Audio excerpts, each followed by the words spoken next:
Hello everyone, this is the second episode on Microdosing Magic. Evelina here, Feel, Grow, Live. Welcome. And this is a series about microdosing psychedelic mushrooms. For those of you who are thinking about it or doing it and you want to get something more and feel a bit lost and you don't know what you're doing, the things that I'm going to be talking about are things that are really difficult to capture. Google, probably even if you put it in ChatGPT, you wouldn't be able to get such answers. This is from a perspective of a therapist. So I have worked as a therapist for many years before I started working with psychedelics, and it all suddenly made sense. So I'm just sharing what I have observed and what the process is like for some people.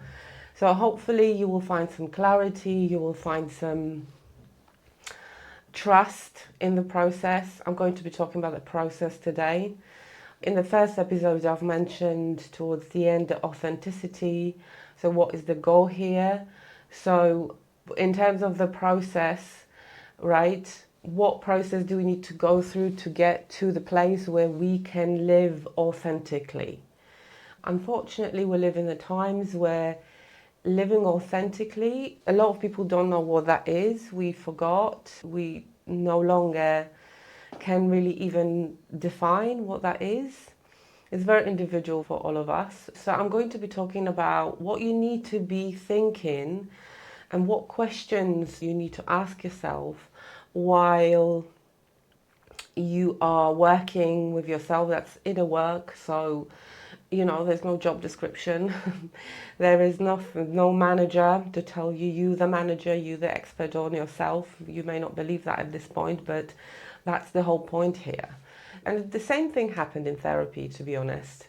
If the therapy is done well, then a person starts to believe that they have the answers within them. They are an autonomous individual and they can make decisions for themselves. So that's part of the authenticity here. But when you're microdosing mushrooms, this is an incredible chance for you to do work that would, you've got enormous help. So very often I think about psilocybin as nutrition for your nervous system and for your brain, because it obviously, you can read all about it. I said I'm not going to be talking about chemical effect on the brain, but it actually behaves like a serotonin, right? So I don't like the word mimic because a lot of people say it mimics serotonin.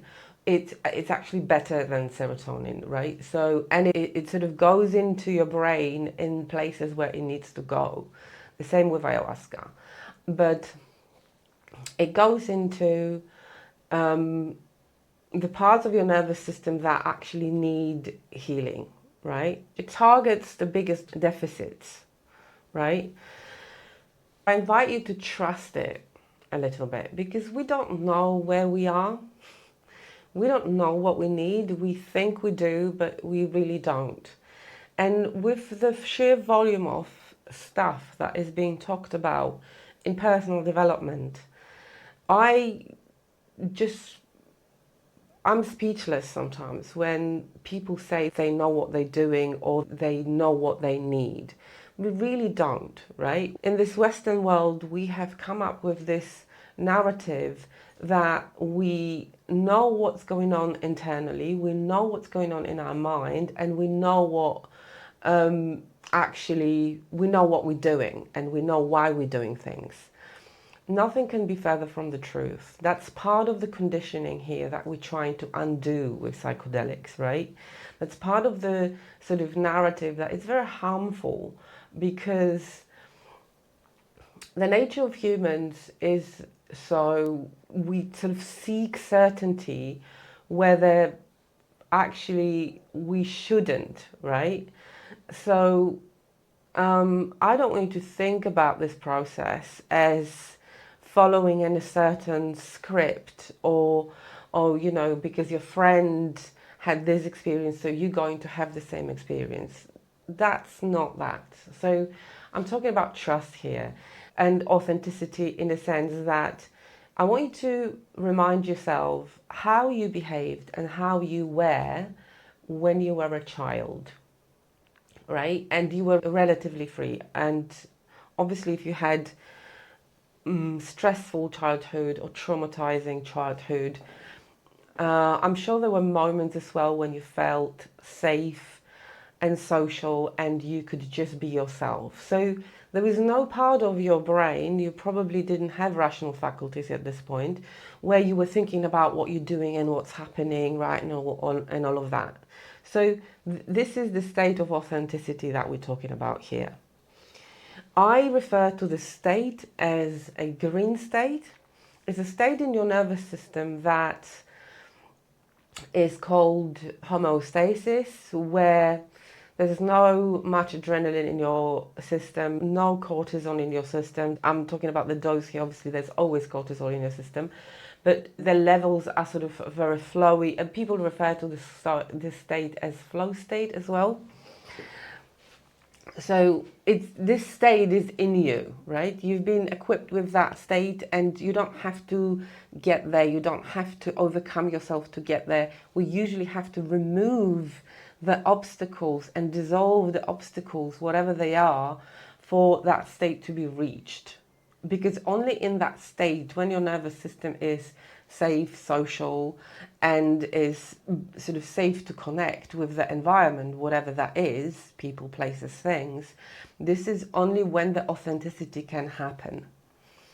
What I see happening is that for a lot of people, this state is uncomfortable, right? So you need to cut yourself some slack here, because you will be fighting, there will be resistance when it comes to being natural you, because for whatever reason the story is that being natural and free and yourself is not rewarded in Western culture. You need to be performing, you need to be stressed, you need to be playing the persona that you have built and constructed in order to function in your life. So whatever the job you're doing and etc. In social situations, we're going to be talking about persona later. But so when we work in with ourselves under the influence of psilocybin, right, this is a great opportunity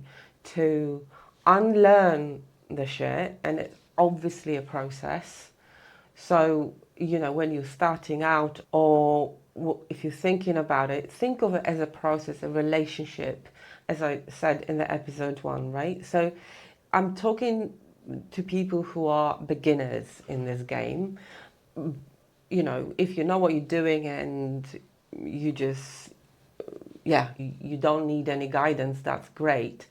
But that could be your ego talking, actually, right? But you are a human, you are a very social animal, right? So the process of healing can only happen in relationship with other humans, right? So if you're thinking, no, I know what I'm doing, well, maybe, just maybe, and this is an invitation to sort of look at that. If you keep thinking that you know what you're doing when it comes to psychedelics, no one actually know, right? And no one can tell you that they know what they're doing. If they tell you they know what they're doing, and this is going to be like this, like this, like that, and these are the stages of the process, don't believe them, because that's simply not the case, right? It's all about holding space for you. So you can enter this space with the trust where your soul, it's a conversation with the soul. I like thinking about it this way, right? So it's when your soul speaks to you, and only your soul knows what you do at this very moment when you're working with yourself And sometimes nothing happens. You know, you probably know people who had a trip and nothing happened, or they didn't get what they wanted or whatever. This is because maybe you don't need anything at this stage, right? So when you working with, when you're microdosing, it's all about tuning in with the whispers within you. It's all about going within and creating space for yourself, for things to be unraveled in terms of what you need at this stage to move towards authentic self, right? Because it's very rarely a jump. Maybe with ayahuasca, it's a jump. But that's a completely different compound, and that's not what we're talking about here. And not everyone can afford or has the space or go on those long retreats where some people it's great, but we're talking about inner work. We're talking about your mind working with yourself and becoming an expert on yourself in the long run. So where things happen in your life, you can be the help you need. You can be the version of yourself that helps yourself. You can be the wise parent that you never had, or you can be your best friend, right? So this is sort of idea here to heal your sense of self and to heal the relationship with yourself. Because when it comes to mental health, if I was to say, why is mental health poor, right? Why do we suffer with mental health? It's because our relationship with ourselves is broken, right? So, let that sit with you. And we're healing that connection. You cannot connect with anyone. You cannot connect with the world if you're not connected within yourself. If you don't know yourself. If you haven't met yourself. Because we live in the world where what culture is actually supporting is maintaining that disconnection, right? We are constantly on the outside of ourselves. We are constantly chasing something. So it's a very uncomfortable feeling at first, just like in therapy, to be entering an inner space of ourselves, right? Because we are being taught to disconnect from ourselves, from our bodies, from our nervous system, from our mind, let alone the spirit. I mean, I think we start talking about soul, but not in a sense, this is not a mainstream thing. And I worked in mental health for many years. Certainly, there is no talk about the soul, right? We're not talking about that. But if you're thinking or if you're trying to work with psychedelics, you definitely either start to believe you have a soul or you already believe in that, because this is psychedelics are the door to the soul, right? When people talk during ayahuasca experience, like, she told me, right? That's your soul talking, actually. Or mushrooms told me, or during the trip I saw this, right? So this is your soul talking, and this is your soul asking you to connect with yourself, asking you to start looking into yourself and being okay and accepting yourself as you are. So healing that connection, because a lot of people, a lot of our pain comes from the fact that the relationship with yourself is broken and the relationship with your body is broken, and whatever happens in the mind is a symptom of that. It's not that you get anxious or you get depressed out of nowhere. Your mental health, it's an extension of how neglected you have been, exactly, during your childhood. And now, obviously, I'm sure there are areas in your life where you neglect yourself because you don't know how to look after that part of yourself, because no one teaches us how to go into ourselves, into our inner world. That's actually, I know a lot of people who can't sit 5 minutes in meditation, and that's because That's been talked about as weird. That's why talking therapy doesn't work for people. Not in today's world anyway. 1 hour a week when you don't know how to actually go into yourself, and you only talk about things and you give them meanings. You think you give them meanings, and no one talks about subconscious mind.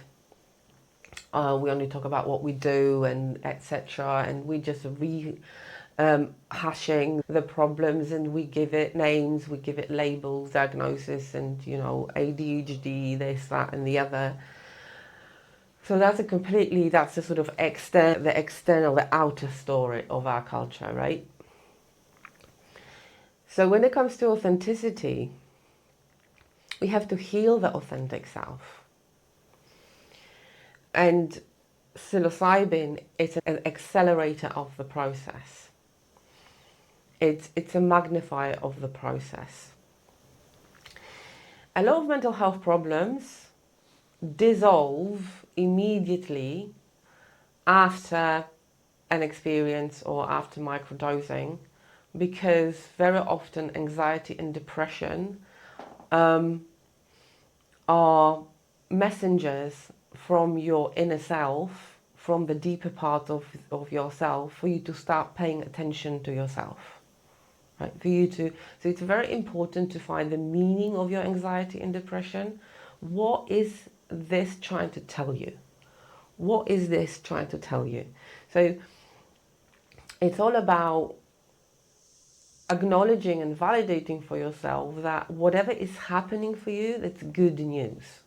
Because your conscience is trying to wake you up, your soul is trying to communicate with you, and there is some work to be done. And that work under the influence of psychedelics becomes easier, lighter.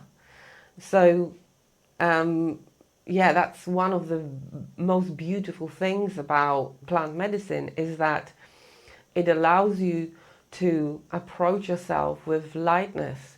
And a lot of things, as I said, a lot of things dissolved. Because a lot of us, we are at war with ourselves, right? Over things that we're not doing this. We only look at the deficits. We only look at what we don't have, right? And we look at outcomes. So a performance, like, I didn't do well in the interview, or I said something that was stupid, or whatever. So you're talking about the outer role here, right? When you go inward, very often your nervous system is like, finally you start paying attention to the parts of you that needs healing, right? So this is where the work is. Psilocybin will sort of shed light onto the parts of you that you have neglected, where you have neglected yourself. You sort of allowed yourself to be hijacked by other people's agenda, other people's scripts for you, other people's roles for you, and things that you need to be doing without you actually ever having the inner inquiry into what you need to be doing to be happy. So it's the authentic version of you. So for some of you, I hope that's helpful, right? So thinking about, it's all about, the relationship with the inner self, relationship with your body, because nothing can happen, right, when your nervous system is not in some form of green. Authenticity doesn't happen when you're stressed or depressed, or you sort of walking panic attack. Authenticity cannot happen, no healing can happen, nothing can happen. So when you're microdosing, or I would invite you to create a space in your life on a regular basis, just as you do everything else, on a regular basis, when you either are with yourself or you're writing, you're describing the process. I always, encourage people to write, but I am aware that for some people, the process is sort of out of reach for now. In terms of, for some people, it's very stressful, right? Because this is another level of meeting yourself. We're so scared of or what we're going to find there. A lot of people say, I'm just scared, because this is not, they're scared to see themselves. And that's really sad.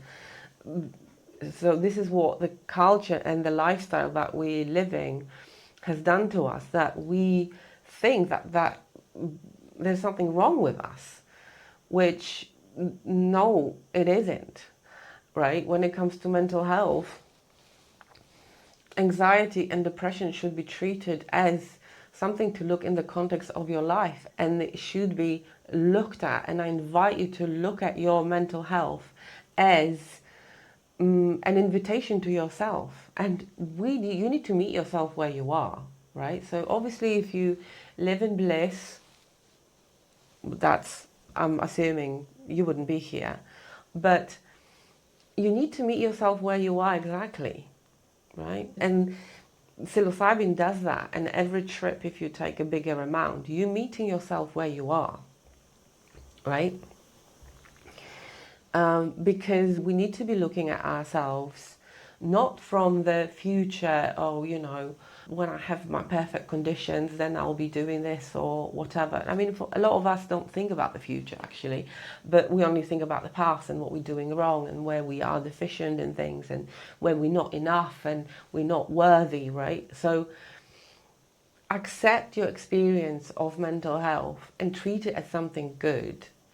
I started saying that mental health issues are a portal to your authentic self, because you need to get to know yourself. You need to process your pain. You need to heal your wounds. And everyone has different wounds, right? So, and you need to do the inner work in order for you to be strong and to have energy to be authentic. And if the relationship with the nervous system needs to become your default sort of focus point. You need to be constantly thinking about yourself, right? About your nervous system, about your body, because your mental health is an extension of your physiological health, of your nervous system. Your brain is not somewhere in an abstract space. Your brain is attached to your nervous system, to your vagus nerve. Your body has neuroception. So all the experiences that you have been through, for good and for bad, are written into your body and then interpreted by your mind, right? So all the trauma, all the stress, all the rejection, all the betrayal is there, and hence there's no way you would have the bliss, the love, the self-love, the confidence to be who you are if you've been through shit. And everyone has been through shit, and that's the inner work, right? So you are neglecting on some level yourself. And I'm assuming you're an adult, so you need to meet yourself where you are. There's some work to be done, but it's just like renovating a house, right? You have to take certain steps, and every house is different. And you need to be thinking about, okay, what is the version of that house that you want? Think about it as in a home, right? So your nervous system has been through a lot of things. I'm not even going to go into your family history, and that's not necessarily needed at this point, but you need to take stock and do inventory of, right, what's going on, right? So this is the work that you want to be doing in the light of self-respect, in the energy of self-respect, right? That if it's finally, it's your turn. Finally, it's time for you. And that thing, I don't have the time, I have kids, I have a job. Right. When it comes to the children, I can tell you one thing, that your children want nothing more from you than to be well and independent and good, right? Just imagine if your own mother or your own father were just very happy individuals, right? So your children want you to be well, and if the inner work that you're doing, it's for you to be well and strong and happy. So think about it this way. If you love your children, you are doing that for them. Because, you know, a lot of it is excuses. I don't have the time. Check your screen time. How many shows on Netflix have you watched or whatever, right? So it's all about inner work. It's all about reminding yourself that now there comes a time, and I do believe that psychedelics do come into your life and things become possible at the right time, right? So we're talking about the period of around 3 months, 100 days, where you can do it in a rhythm where it's possible, you have made space, you've made a decision, you're committed to the process of getting to know yourself. So then you have to, on everyday basis, revisit that space and think to yourself, right, what is different? And look, like, watch yourself changing, because psilocybin will do that to you. Psilocybin will calm your nervous system, give you a bit of self-love, lift you spiritually. It will lift you, right? It will elevate your sense of self-worth. You will start feeling wholesome again.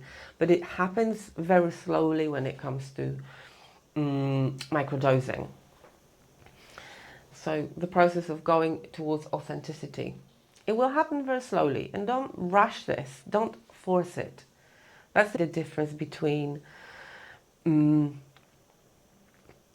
forcing yourself and feeling powerful. Allow the process to unravel. Stop controlling it with your own mind. Oh, you know, I thought this problem will be resolved. Oh, I will get my answer about this. Don't try and control the process. It's not up to you. As I said at the beginning, we don't know what we need, right? So you haven't explored that. If you've done some therapy, you might be familiar with the process, but most likely you haven't. So think about it that way. It's all about expanding consciousness, right? And expanding of consciousness doesn't happen 100 miles an hour. Very rarely. And this is not what we're talking about here. You know, expansion of consciousness can only happen when you, like a rapid blow up, right? When people have near-death experiences and things like this. So what we're talking about here is the process. It's a slow, step-by-step process where you have to go through all the steps on your path to the authentic self, to the higher self, to the conscious self. And we're doing this by being aware and watching ourselves as it happens, right? Because psilocybin is great in the fact that it leads you, it guides you, right? So you need to be watching yourself and you need to be trusting yourself. Now, there's a version of you that after this process will be in a completely different emotional space and psychological space, and you know, you will be thinking completely different thoughts, right? Because at the moment your nervous system is either stressed or depressed, or you're very scattered and fragmented, and it's a process of slowly bringing you back to yourself, to being at home with your body. A lot of people, when they start taking psychedelics, they start eating cleaner, they start exercising, moving their body, listening to different music, you know, because it's all, you know, the stuff we do, it was just, we conditioned to be doing these things, but they're not what we need to be doing. So finding out what we're doing that's actually keeping us at the low vibration, in other words. You know, anxiety and stress and depression are the lowest. Depression is actually the lowest on the map of consciousness, which I'm going to do a separate video on. But, right, so you are sort of going through the rings of consciousness, and psilocybin is helping you. So keep your routine. That's why I love microdosing, because it should be imperceptible. The dose that you're taking, it should be imperceptible for you. So you should be able to function as normal, right? You should be able to perform your normal tasks and be functioning, and to do it at your pace, right? Because we don't give out control. We don't, we hold on to what we know, right? So it's a very slow process. Trust yourself. Think about the green state in your nervous system. And, start sort of giving yourself a pat on the back for doing the work. Reward yourself with emotion, like be grateful to yourself that you're finally doing something for yourself, that you stopped neglecting yourself and how you feel, right?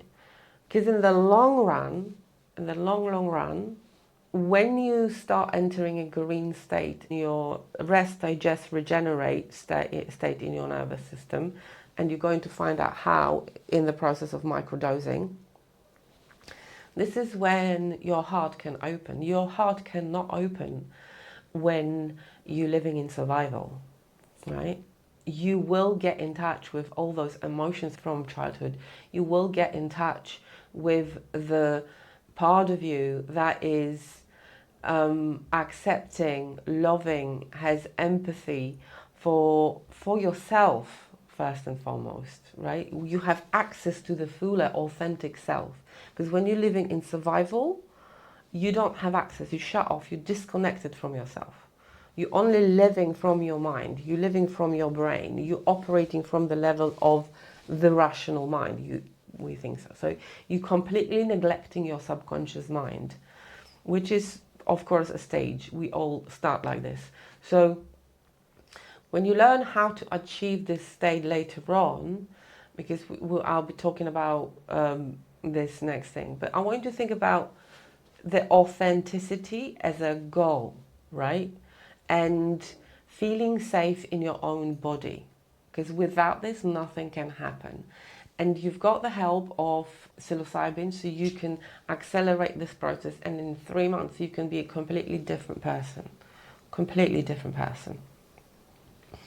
Happier, calmer, more relaxed, less hijacked. I'm not saying problems will disappear, of course, but your attitude and approach to your problems will be very different, right? You will be approaching situations in a very mature manner. You will be seeing yourself as a problem solver rather than this helpless, weak person who is not able to really get what they want. I'm starting to ramble on, so I'll try and sort of wrap it up. So think authenticity, think there's a version of you that is calm, collected, and is not reactive, is responsive to your environment, and start trusting yourself. Be grateful to yourself that you're finally addressing yourself. That's the proper self-care, right? You doing the work on your inner self. You healing yourself, right?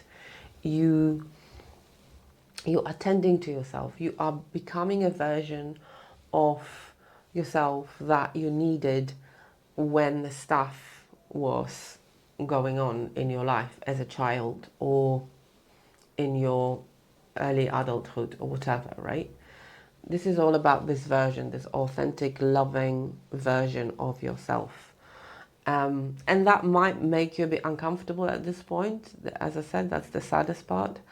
But trust the process. Trust the process. And know that you are supported. You survived so many different things and you're doing quite well considering, right? So why wouldn't you trust the process now? Trust the process, your nervous system and your soul, your mind, and nature, which obviously psychedelics put you in touch with your nature. Nature is wise, and you're tapping into this wisdom, and you're tapping into the wisdom that you have within you to know how to move forward in the chaos of your own mind. Thank you very much. I'll see you in the next part.